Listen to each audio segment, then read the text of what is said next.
Welcome back, ladies and gentlemen. This is the Cowboys Fan Show. So it's now time to take your questions from social media. Send us those questions to our Facebook. We're on Twitter. Even post them on our YouTube channel. We're all at the Cowboys Fan Show. Send us those questions using the hashtag CowboysFS. That's CowboysFS for Cowboys Fan Show. Simple enough, right, Scott? Yeah, I think so. So it's now time.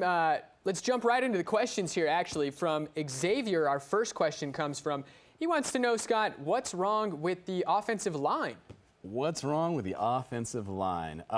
Nothing's wrong with the offensive line, guys. This is just simple math, to be completely honest with you. We're not making them pay on the outside. This is one of my keys to the game for last week, is these receivers on the outside got to start winning one-on-one battles. Okay, until they started doing that, which they did this week. Congratulations, fellas.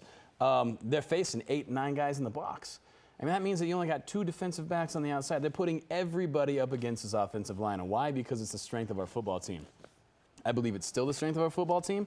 We're a run-first team, guys. And now that our defensive line has stepped up, this is a recipe for success. A lot of Super Bowl teams do that. Great defense, take care of the ball, which Dak does, run the football. Teams are stacking up against us. They're trying to stop us. So our 5 guys up front, even when we're in our 12 personnel, we got the 2 tight end set. We're still going against 8, 9 guys in the box, and we're still outnumbered. Guys are trying to stop the run, and they're going to continue to do that until we make them pay on the outside. Right, and do you think that's just going to be something that comes with time as Dak Prescott matures and becomes more of less of a game manager, I should say? Well, and actually, Tyler and I were talking about this, before this segment, guys. I think it has a lot to do with play calling, also. You saw, against Arizona, something that we were not doing when we played against Denver, is we're moving the pocket. Right. A lot of bootlegs.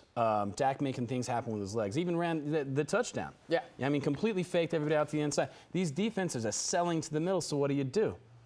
Play action. It pulls everybody up front, run around to the outside. I mean, you got 2 catches by Bryce Butler, 90 yards on that, rolling to the outside. Anything that we did successfully offensively last night was rolling to the outside. And why? Is because of the play calling. We're starting to realize that teams do think that there's a blueprint to beat us, which there is not.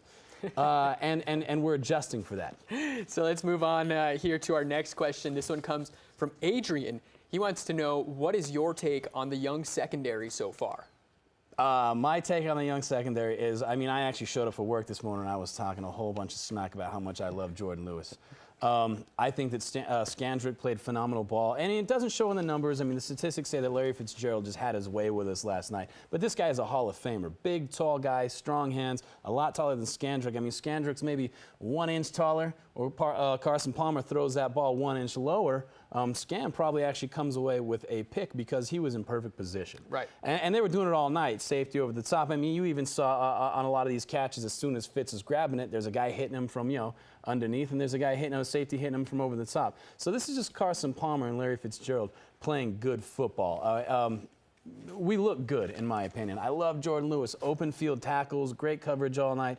Xavier Woods is doing a fantastic job. The coaches have so much confidence in this guy that they're even playing him in the slot right now. So these guys are young. I mean, a lot of these guys, it's their 2nd or 3rd football game in the NFL ever. They're rookies, and I think they're getting better every week.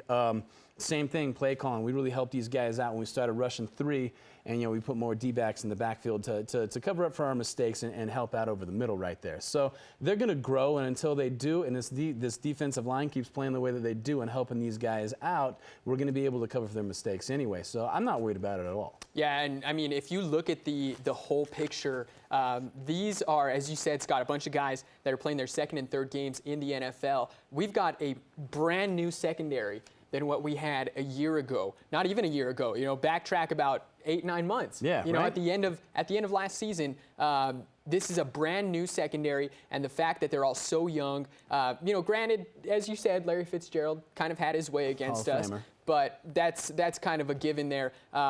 I think that they're doing fantastic for where they're at right now. And we're not even accounting for the fact that there was a whole bunch of hamstring injury during training camp. Right. A lot of these rookies missed a ton of time. I mean, Chidobe Awuzie wasn't even in there. Right. And we're still looking pretty good. So moving on here, our final question comes to us from TJ. So in Monday night's game, Dak Prescott threw the ball 18 times, whereas Zeke ran it 22 times. Do you think somebody had a little word with Scott Linehan regarding the play calling?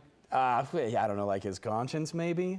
Yeah. I mean, and if not, yeah, I'm Jason Garrett. I mean, it's obvious the way that these teams are game planning to play us. And as an offensive coordinator, it is your job to coordinate this offense. Right. You know what I mean? You've got to give your players a chance for success, which means you got to play to their strengths. And if these defenses are going to play the way that you play, you got to call screen passes, which, I mean, I was screaming at the field in Denver about. I mean, they weren't doing anything to beat the blitz, but you saw that this week. They're moving the pocket. You know, you having Dak roll out. You know, a lot of play action on that. Right. I mean, I think every pass he threw was just about play action, right? Yeah.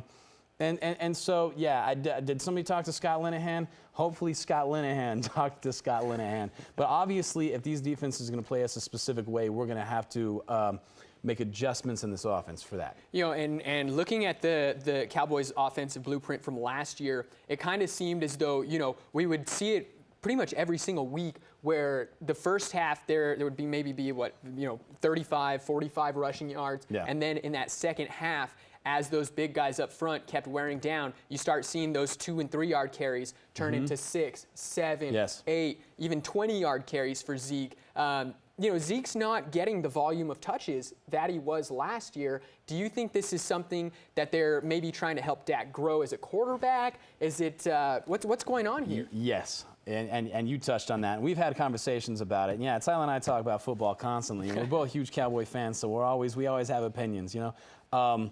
Yeah, I think that this is Dak Prescott's sophomore year. They played safe with him last year, you know, and same thing. They were moving the pocket, you know, did a little shotgun, you know, just things that played to his strengths. They wouldn't put him in situations that were hard on him, so to speak. They just kind of they adjusted the offense to play to the strengths of the fact that he was a rookie, and they didn't want to put him in dangerous situations and create turnovers and things. So I think that I saw that against Denver is they didn't make the adjustments. They really were thinking, hey, okay, Dak, step up in the pocket, be a pocket passer, beat these guys this way. That's not our game. Right. That's not our game. I mean, we went 13-3 last year, and if we don't sit our starters in Philly, guys, we only lose 2 games all year to a team that we smoked in week 1, by the way.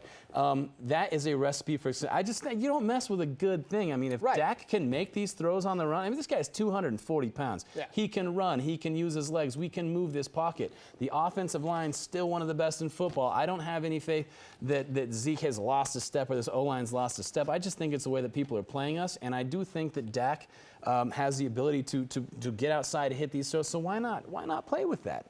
I still think you got to feed Zeke. We'll be back. Absolutely. We'll be back after the break. 1. We're going to have a look around the NFC East. Don't go anywhere. It's the Cowboys Fad Show.